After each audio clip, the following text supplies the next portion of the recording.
pessoal, tudo bem com vocês? Eu sou a professora Janaína e nós estamos aqui para mais uma aula do programa Curitibinhas Poliglotas. Nesse momento é muito importante que vocês se mantenham em casa o máximo possível, lavem sempre bem as mãos e passem o álcool gel. E agora encontrem um lugar bem confortável para que a gente possa dar início à nossa aula. Vamos lá?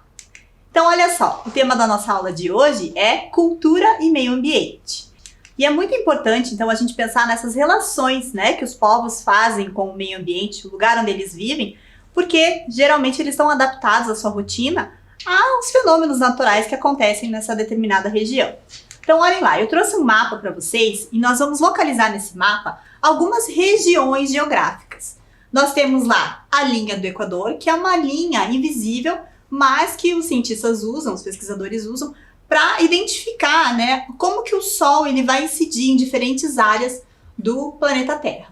Então, nós temos a linha do Equador, o Trópico de Câncer, o Trópico de Capricórnio, e nós temos, mais para as extremidades, os círculos polares, Ártico e Antártico.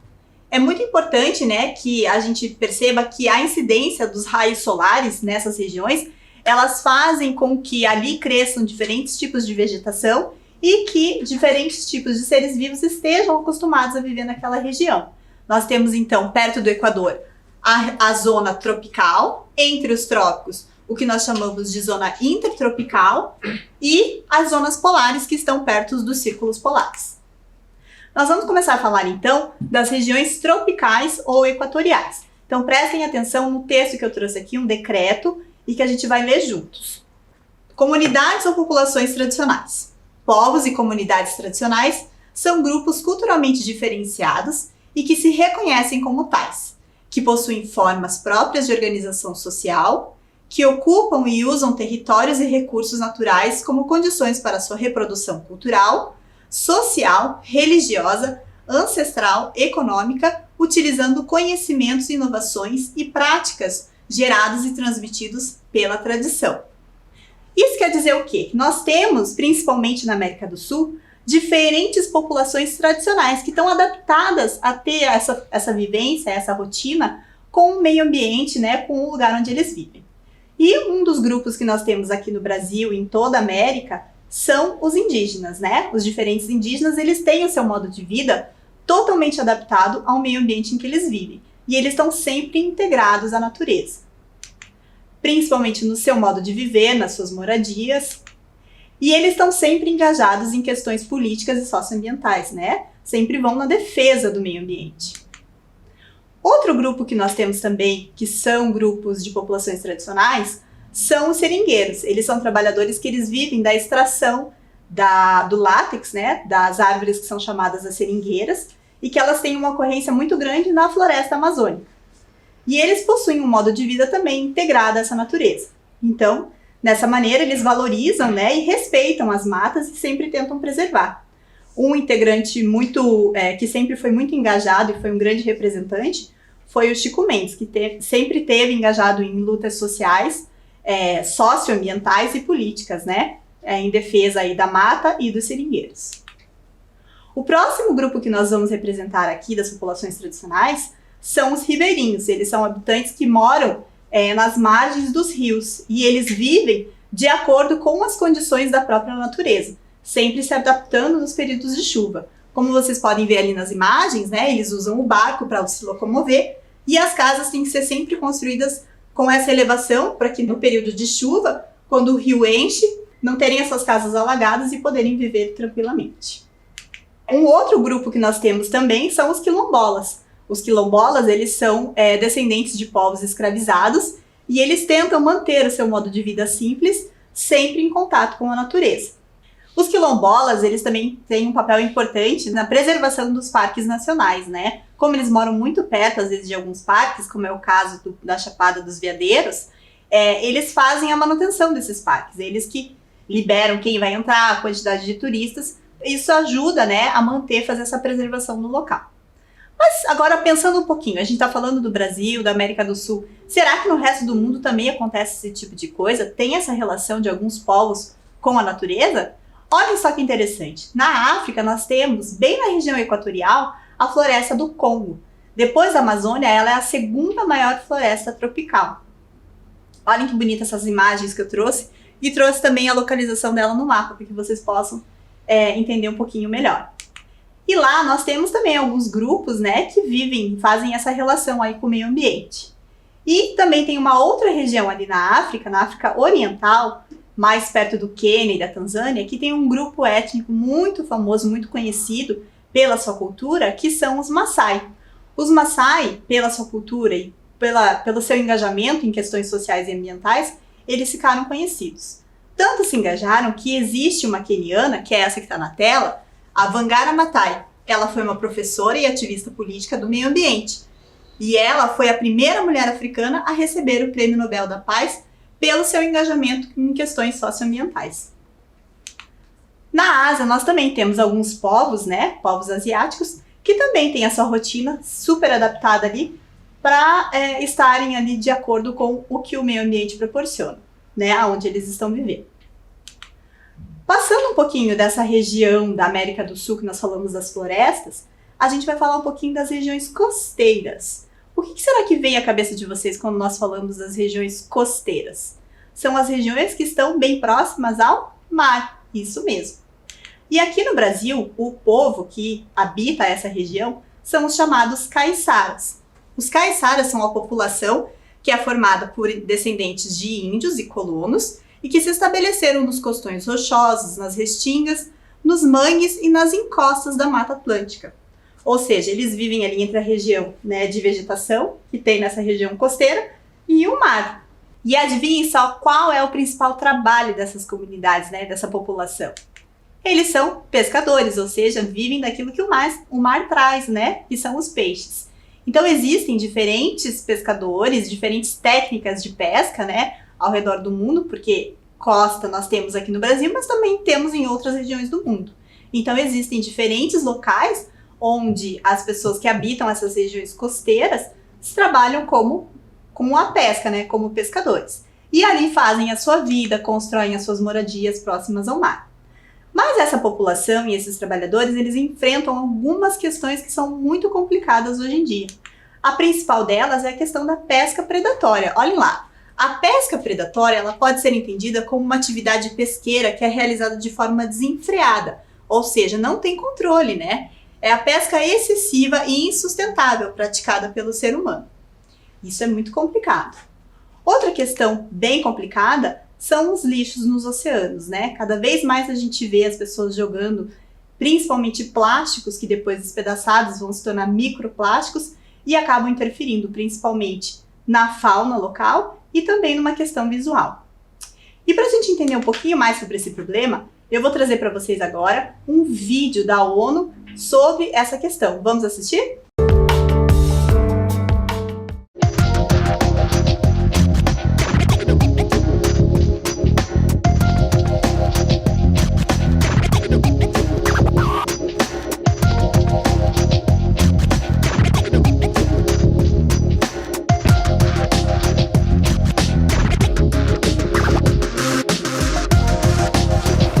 Plastic is wonderful because it's durable, and plastic is terrible because it is durable.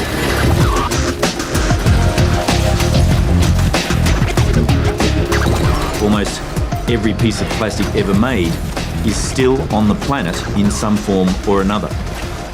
Plastic production globally this year is expected to be more than 300 million tonnes. Half of which we'll use just once and then throw away.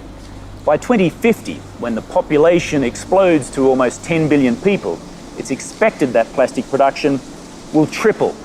The problem with that is that today only a fraction of the plastic that we produce is recycled. The rest ends up in our environment, and it's coating our land and our oceans like a disease. Garbage thrown away in the United States can make its way to Antarctica. Plastic in our coastal waters is pulled into the centre of massive wind-driven, churning circular gyres. There are many other ocean currents also diverting the trash all around the surface of the ocean. In reality, it's just one ocean with no boundaries.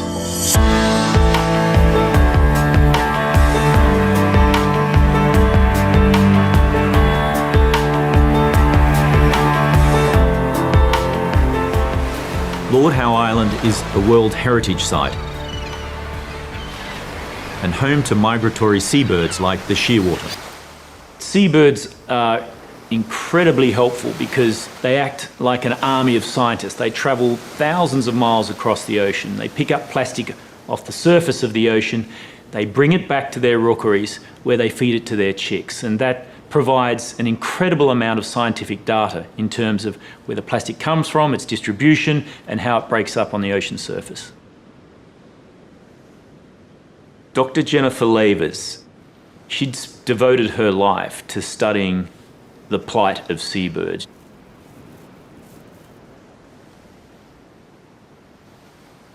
Shearwaters are incredible birds. They migrate thousands of miles, stopping only here to breed.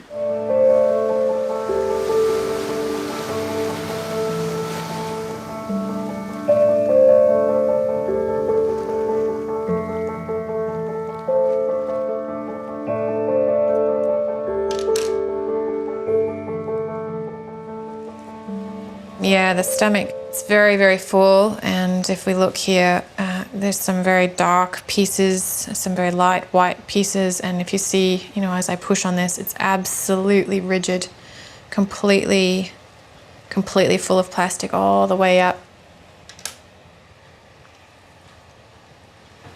Oh, look at that. Absolutely no doubt that this bird died as a result of that plastic. That is literally a gut full of plastic. It's quite alarming, isn't it? Oh, that's awful. Range of plastic types and colours. We've got everything from the blues and the reds His to the stomach's just filled with it. Big pieces too. big Like sharp heavy. pieces.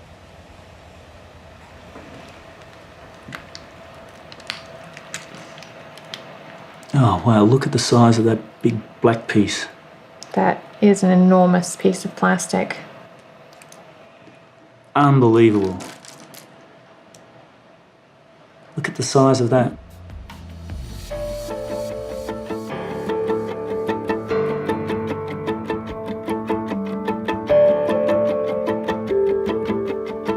Jen, I counted 234 pieces of plastic out of that one bird. Is that a record? Not even close, unfortunately. So for this species, the record is 276 pieces of plastic inside of one 90-day-old chick. And that plastic, when we weighed it out, accounted for 15% of that bird's body mass. So that's a pretty scary statistic. If we translate that into human terms, it gets even worse. That would be equivalent to you and I having somewhere around 6 or 8 kilos of plastic inside of your stomach. It's equivalent to about 12 pizzas worth of food inside of your stomach.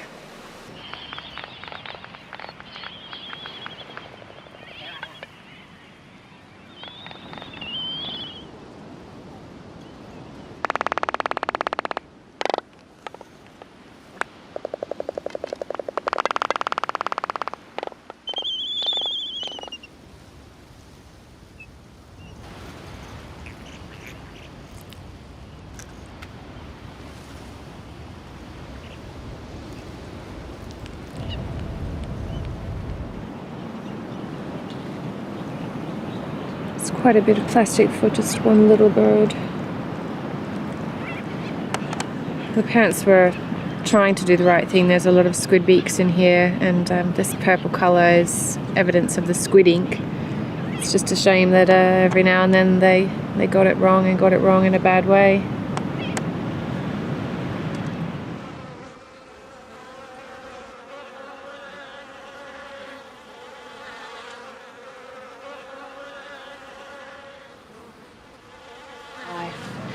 Really is quite an overwhelming thing.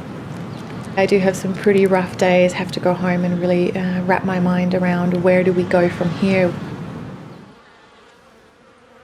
As a Pacific Islander, I know that the ocean is in deep trouble. The very authoritative prediction shows that by the year 2050, there'll be as much plastic as there is fish in the ocean by weight.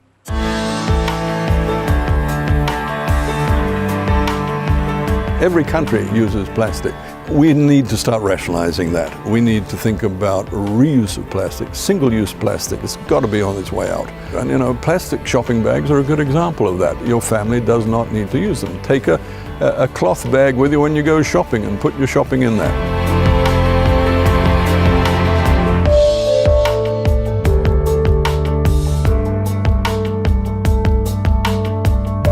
There's an equivalent of a large garbage truck every minute of every day backing up to the ocean and just dumping plastic into it.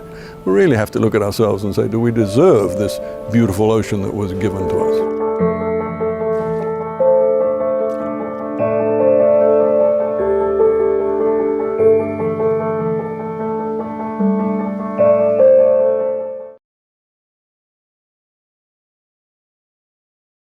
E aí, gostaram do vídeo? É meio, né, desafiador aí, porque a gente pensar na quantidade de plástico que vai parar, né, na barriga dos animais, ou até mesmo a gente, né, esses microplásticos que são tão pequenos, que vêm na água, a gente acaba nem percebendo que a gente também pode estar ingerindo isso. Então é bom a gente pensar, né, e ter algumas atitudes que são mais ecológicas para ajudar a conservar o meio ambiente, também a cuidar da gente mesmo, né? Muito bem, saindo agora dos oceanos, nós vamos entrar numa região que é um pouquinho mais fria, né? Que são as regiões temperadas, que estão entre os trópicos e os círculos polares. Essas regiões, elas têm, né, as suas estações do ano bem definidas, né? No verão sempre muito quente e nos invernos sempre muito frio. Então, para dar destaque a essa região temperada, eu trouxe aqui os índios da América do Norte, que são aqueles índios bem característicos, né, que usavam seus cocares com muitas penas, né, muitos brincos. E, na verdade, esses povos indígenas da América do Norte, eles são centenas de povos diferentes, né, que habitaram a América do Norte. Por que habitaram? Porque a maioria, praticamente, já foi dizimado, né, eles acabaram sendo escravizados e morreram por causa de doenças como a gripe e o sarampo, porque eles não estavam acostumados. E hoje em dia nós temos lá descendentes desses povos indígenas, né, que habitam a região e acabam se caracterizando em momentos festivos, né, em festas culturais, para mostrar e para resgatar um pouco dessa cultura que é tão importante para esses índios americanos. A gente também pode ver, às vezes, em alguns destaques em museus também, né, os totens que fazem essa relação aí com o meio ambiente, que utilizam elementos naturais, como vocês podem ver ali nas imagens, né, e as canoas também, que são muito utilizadas por esses povos. E um dos povos que fizeram a formação, né, dessa América do Norte, que foram desses povos indígenas, são o que a gente conhece hoje em dia pelos esquimós, né? O povo Inuit. Os Inuits, eles são membros de uma nação indígena chamada Esquimó, né? Que habitavam essa região aí ártica entre o Canadá, o Alasca e a Groenlândia. Eu trouxe algumas imagens para vocês poderem ver, né? E hoje em dia existem ainda os descendentes dos Inuits que habitam essas regiões, fazem as suas casas, que são os famosos iglus, que vocês já devem ter visto em algum lugar ou em algum desenho animado, que na verdade ele é um abrigo construído de blocos de neve, e normalmente eles são construídos porque a neve é muito fácil, né? É uma coisa barata, porque ela pode ficar compacta, e também serve para abrigo para os caçadores durante o inverno, quando eles vão caçar nas regiões mais geladas. E vocês já imaginaram qual é a temperatura que deve bater ali no Ártico? Pois olhem só, a temperatura do Ártico ela pode chegar de menos 30 a menos 65. Ela é uma das regiões mais frias do planeta. Só para vocês terem uma ideia, em Curitiba, em 2020, no meio do ano, quando a gente está em inverno, a gente teve uma mínima de 4,1, que já era muito frio. Então, você imagine chegar a menos 65 graus. É muito frio, não é? E olha só que curioso, o meio de transporte lá são os cães, né? Então, os cães ajudam muito porque eles já estão acostumados, adaptados à neve e acabam ajudando na locomoção dessas pessoas. O mercado também ele é todo feito por coisas importadas, porque não tem como fazer uma plantação, né? Principalmente de frutas e verduras. Então, tudo vem de avião, né? As frutas, os legumes. Tem alguns produtos locais e também vivem, né, são caçadores e pescadores locais que fazem a pesca ali e acabam se alimentando disso. Um dos pratos principais, né, desses povos indígenas do norte, principalmente da Sibéria e da região da Rússia, é a estroganina. Olhem só que interessante isso. consiste em raspas cruas e finas de peixe congelado. E aí você tem que comer antes que ela derreta. Será que você gostaria de experimentar? É um prato diferente, né? Muito bem, falando então do frio, vamos aproveitar aqui e falar um pouquinho sobre a curiosidade sobre a neve. Vocês já viram? Aí na tela eu trouxe uma imagem para vocês de um floquinho de neve aumentado. Olha só que bonito e a perfeição da natureza, né? Parece que ele foi lapidado à mão, mas é uma obra da natureza. Será que é possível a gente ver neve em diferentes regiões do mundo? Será que a gente tem neve em diferentes locais? Ou não, só neva exatamente num local? Na América do Norte a gente já viu que tem muita neve, né? Olha só, eu trouxe aqui para vocês duas imagens de regiões bem diferentes. Uma do Alasca e outra da Áustria, que fica na Europa. Apesar de serem regiões tão diferentes, tão distintas, elas têm esse fenômeno, né? Neva tanto no Alasca quanto na Áustria. E a paisagem fica muito bonita, né? Esses tons de azul e branco deixam a paisagem com um visual muito bonito. Outra região também nos Estados Unidos e na Nova Zelândia, que são regiões bem distintas, mas também que se neva. E olha só na Rússia, o inverno na Rússia, ele tem períodos de escuridão que às vezes duram 2 meses, né? Nesse momento que está nevando, eles não costumam ver o sol muito tempo, né? Os dias são mais curtos. E o volume de neve no solo, ele pode atingir até 3 metros de altura. Repare nessa imagem, olha só o carro ali quase todo coberto de neve, né? Seria muito difícil, eu não sei, mas eu acho que vai ser muito difícil morar num lugar desse. E para a gente perceber um pouquinho sobre essas características das pessoas que vivem na neve, eu trouxe um outro vídeo aqui que fala exatamente sobre isso. Vamos assistir? Olá, curiosos! Enquanto pra gente o Natal é no verão, em outros países a data é comemorada durante o inverno. E a parte legal dessa estação é só a neve, porque o resto é complicado. Você sabia que a Sibéria é tão gelada que sua respiração pode virar gelo segundos depois de sair de sua boca? E sabia também que 90% da neve é ar? Em boa parte do planeta, frio é sinônimo de experiências extremas e dolorosas. Por isso, vamos mostrar o que aconteceu de mais assustador e estranho durante o inverno. Eu sou o Breno e esse é o canal Para os Curiosos. Vamos começar com uma pergunta complicada. Qual é o lugar mais frio da Terra? Um dos primeiros lugares que vem à cabeça é o Polo Norte ou Sul, certo? A resposta pode ser sim e não ao mesmo tempo, ou melhor, não e sim, porque o Polo Norte não está entre os lugares mais frios do planeta, e as temperaturas lá não chegam a menos de 30 graus negativos. No entanto, o Polo Sul é muito mais frio, possuindo o registro da temperatura mais baixa já registrada na Terra, que são 123 graus negativos, na estação de Vostok, em 1983. Em relação ao lugar mais frio habitado, temos que mencionar a cidade de Oymyakon, na Sibéria, Rússia, onde vivem 500 pessoas, e no inverno a temperatura é próxima a 70 graus negativos. Seus habitantes dependem de um sistema de aquecimento subterrâneo que nunca pode ser desligado, e funciona pelo menos durante 9 meses por ano. Essas pessoas moram praticamente em uma geladeira. Num lugar tão frio, não existe água corrente. Em vez disso, blocos de gelo são armazenados em casa e derretidos pouco a pouco. Se você quiser sair na rua, você tem que se aquecer com peles. No caso dos óculos, ainda existe a chance de ele grudar na sua cara. Além disso, não abra muito a boca, pois a saliva congela e se torna como uma agulha, que pode machucar suas gengivas. Por outro lado, a escola suspende as aulas quando o frio fica abaixo de 52 graus negativos, o que é bastante comum nos meses mais severos de inverno.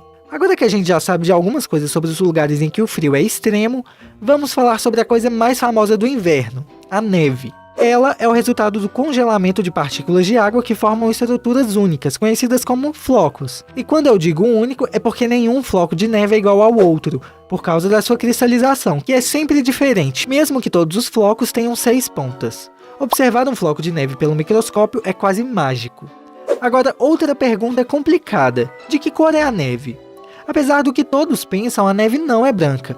Ela é na verdade transparente, mas a formação complexa dos flocos reflete a luz e nos faz ver dessa maneira. Outra coisa surpreendente sobre a neve e os flocos é que seu tamanho pode variar de um diâmetro mínimo, que vai do tamanho de um fio de cabelo humano, até 35 centímetros de diâmetro, segundo o registro de uma nevasca ocorrida em Montana, nos Estados Unidos, em janeiro de 1887, onde os flocos foram comparados com baldes de leite. Mas nem todas essas informações assombrosas são antigas assim. Em 2018, no noroeste da Sibéria, um fenômeno estranho foi relatado em que milhares de bolas de neve gigantes se formaram nas margens do Golfo de Obi, praticamente um cenário de ficção científica. Aqueles que acreditam que a mudança climática é uma invenção dos ambientalistas devem saber que nos últimos anos nevou em lugares incomuns, onde seus habitantes nunca tinham visto neve em toda a vida. Lugares como Roma, o deserto do Atacama no Chile, Havaí, Bagdá e Buenos Aires. Agora vamos esperar pelos próximos. E aí, gostaram do vídeo? Pois é, deve ser bem complicado, né? Claro, apesar do visual ser muito bonito e ter uma coisa mais mágica que a neve traz, mas a vida no dia a dia deve ser bem difícil, né? Será que você teria coragem de morar num lugar assim, com tanta neve? E no Brasil? Será que a gente tem neve aqui no Brasil? Olha só, no Brasil existem algumas regiões, que são regiões do Planalto do Sul do Brasil, né? Que tem um clima um pouco mais subtropical, um pouquinho mais frio. Esse fenômeno já foi visto, principalmente, né, em Santa Catarina, Rio Grande do Sul, na cidade de São Joaquim e na cidade de Caxias do Sul, como eu trouxe aí a imagem, né? São imagens muito bonitas, mas realmente deve ficar muito frio.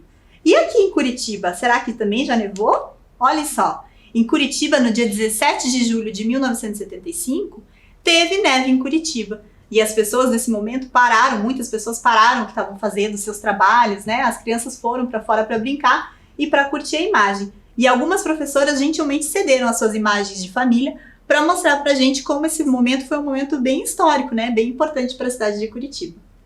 E saindo desse frio, né? Desse momento aí de neve, de tanto frio, nós vamos passar agora para outras regiões, que são as regiões desérticas. Então olhem lá no mapa, né? Ali nós temos os desertos pelo mundo. Nós diferentes regiões com deserto, né? Aqui no sul, né, na América do Sul, na América do Norte, na África, então eles estão espalhados pelo mundo todo. E olhem só, vocês sabiam que as regiões polares, elas também são consideradas desertos, são chamados desertos polares, né, que eles estão ali na lista, no topo, como os maiores desertos do mundo, né, em primeiro lugar fica a Antártica e em segundo lugar a região do Ártico. E a taxa de evaporação nessas regiões, ela é muito superior do que essa taxa de precipitação. Isso quer dizer o quê? Que evapora muito mais água do que chove. Então, essas regiões acabam sendo muito frias e muito secas. Ao contrário do que se pensa que o gelo é molhado, essas regiões são muito secas justamente porque essa água evapora muito rápido. Eu trouxe também algumas curiosidades sobre a maioria dos desertos, né? Não são todos que têm essas características que estão aí, mas a maioria sim.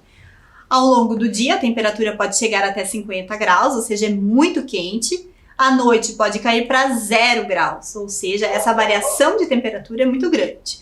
As chuvas são raras, o solo é coberto de areia e ocorrem tempestades de areia. Então, olhem só, essa foto aqui foi no deserto do Atacama, no Chile. Teve um vendaval e aí provocou uma tempestade de areia, onde tudo fica tomado pelas areias e você não consegue enxergar mais nada. Essas outras imagens são também no deserto de Thar, na Índia. Olhem que imagens bonitas, né, do deserto. E eu trouxe também para vocês o deserto da Patagônia, que fica aqui na América do Sul, né, muito próximo a gente. Então olhem lá na imagem, né, o deserto da Patagônia, ele é o maior das Américas e ele está localizado ao sul da Argentina. Ele tem um clima árido e semiárido, a temperatura média anual é de 5 graus, e ele é o 7º maior deserto do mundo por área. E eu trouxe aqui também para vocês um vídeo de uma querida amiga minha, a Isabela, que vai contar um pouquinho sobre a sua experiência no deserto da Patagônia. Vamos assistir? Oi gente, meu nome é Isabela, eu vim falar um pouquinho da viagem que eu fiz para o deserto da Patagônia em 2018 com a minha família. A Patagônia é até hoje meu lugar favorito dos que eu já visitei. As paisagens eram todas muito lindas e a vegetação é bem diferente do que a gente está acostumado aqui no Paraná. Ela era sempre bem baixa, com vários arbustos e bem seca, mas a parte mais legal foi o contato que a gente pôde ter com os animais de lá. E mais do que a gente tem encontrado leões marinhos e baleias e pinguins, que são animais que eu nunca tinha tido a chance de aqui no Brasil encontrar, a gente pôde chegar muito perto deles, nos seus habitats naturais mesmo, sem que eles estivessem trancados em jaulas, em gaiolas. E achei super legal também que todas as pessoas que a gente encontrou por lá tinham muito cuidado e muito respeito com a natureza. E aí, gostaram do vídeo? Obrigada, né, pela Isabela por ter compartilhado a sua experiência aí, né, visitando o deserto. Deve ser uma sensação incrível, né, principalmente pela essa diferença, né, de temperatura e de vegetação.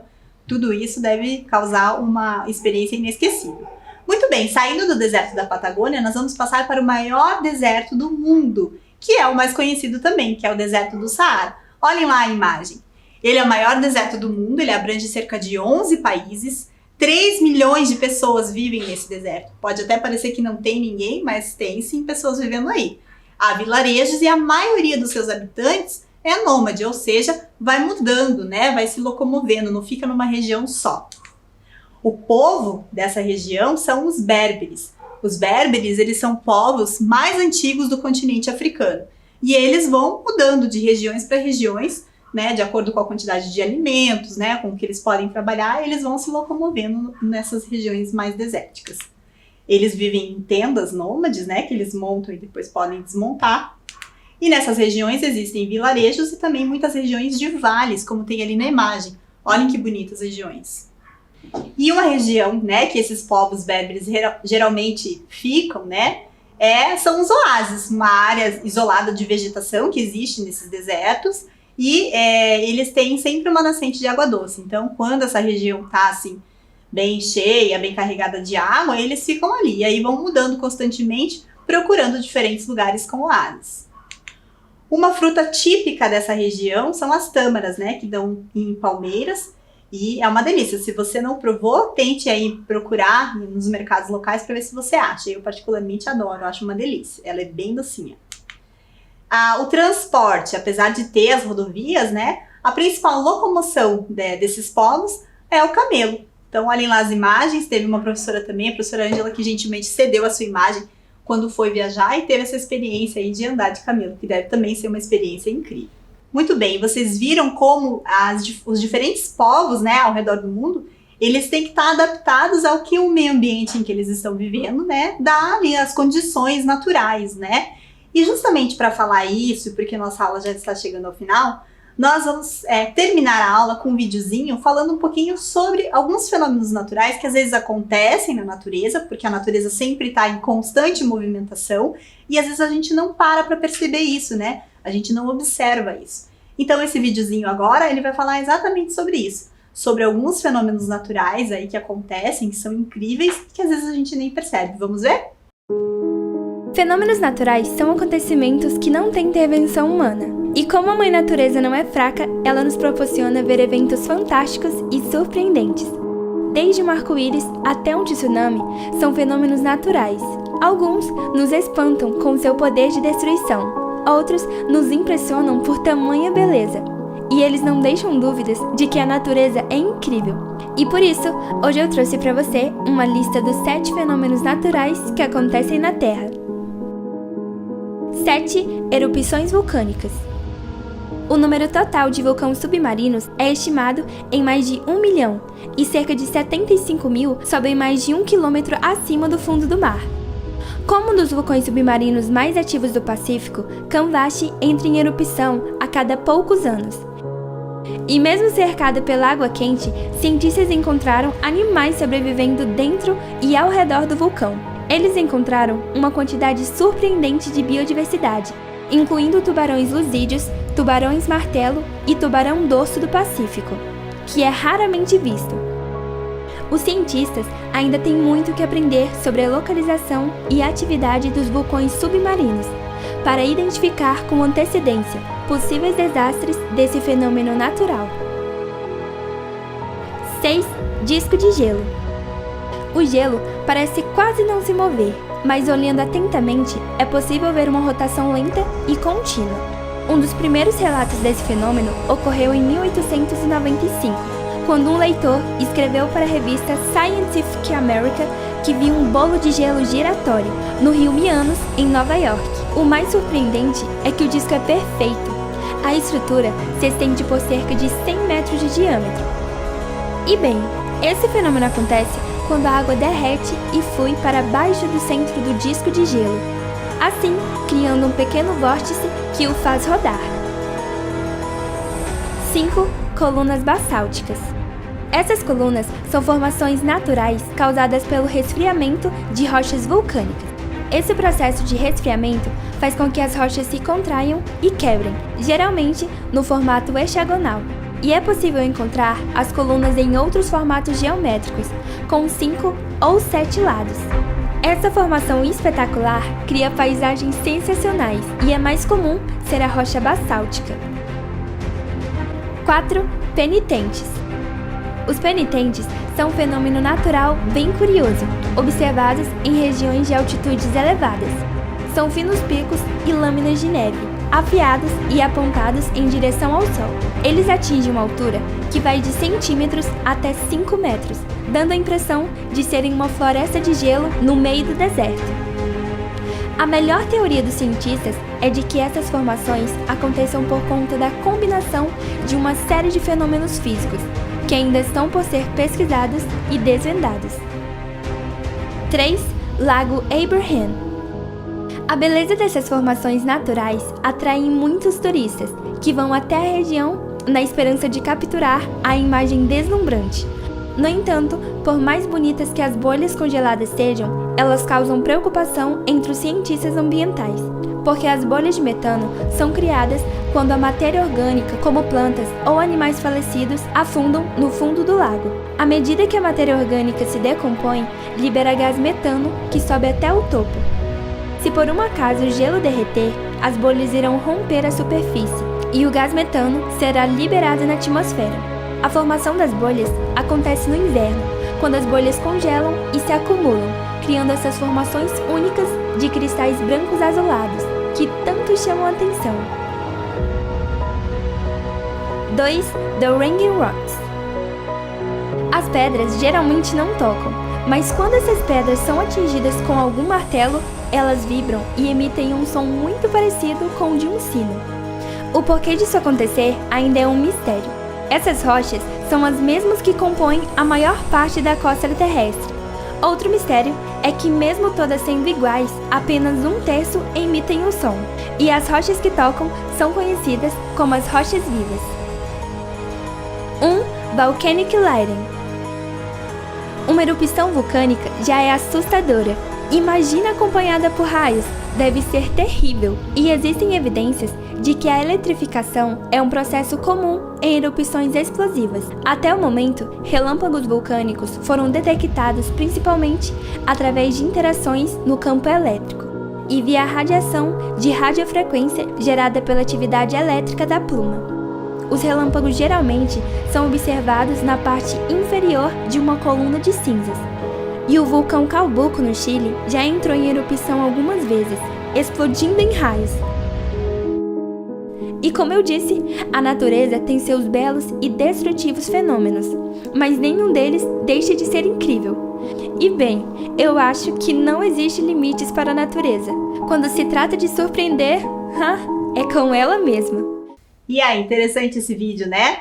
Quem sabe, daqui por diante, você comece agora a parar um pouquinho para observar os fenômenos naturais que acontecem aí perto de você.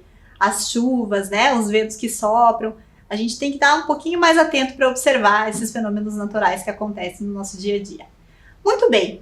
Para então terminar nossa aula, nós vamos passar agora para as atividades. Você está preparado? As atividades, agora eu vou precisar que vocês prestem bastante atenção. Encontrem um lugar que esteja com silêncio, porque eu vou passar alguns áudios sobre alguns ambientes que nós falamos na aula, e você, a partir do som, vai ter que tentar adivinhar qual ambiente é esse. Vamos para o primeiro áudio?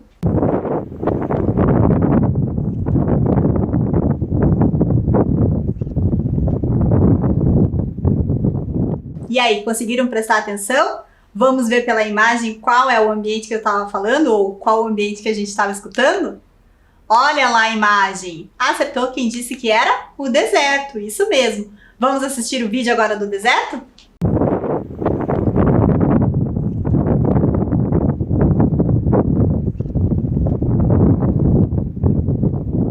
Muito bem, preparados? Vamos para o próximo áudio? Vamos lá!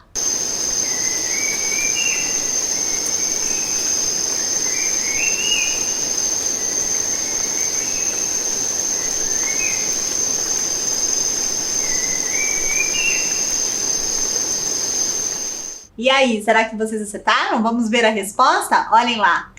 A partir da imagem é sobre a floresta. Muito bem, vamos assistir o vídeo da floresta?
Muito bem, vamos para o nosso próximo áudio? Se preparem que aí vem ele.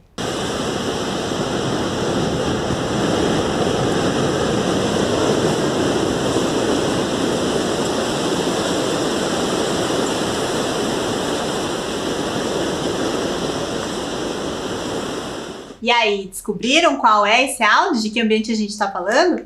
Olhem lá a resposta. Ah, o mar, né? Que saudades do mar que dá nesse tempo. É a praia, isso mesmo. Vamos assistir o vídeo da praia, então?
Preparados para o último áudio? Vamos lá escutar?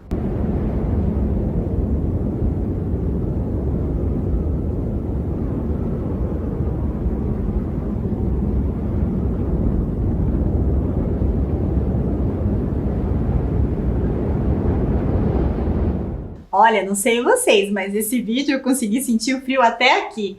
Acertou quem disse que era? A nevasca, isso mesmo. Vamos conferir o vídeo da nevasca, então?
Muito bem, a nossa aula está chegando ao final. Espero que vocês tenham gostado e aprendido quanta coisa a gente viu sobre o meio ambiente. Agora a gente tem a consciência de passar isso adiante para que as pessoas tenham consciência e ajudem a preservar o meio ambiente.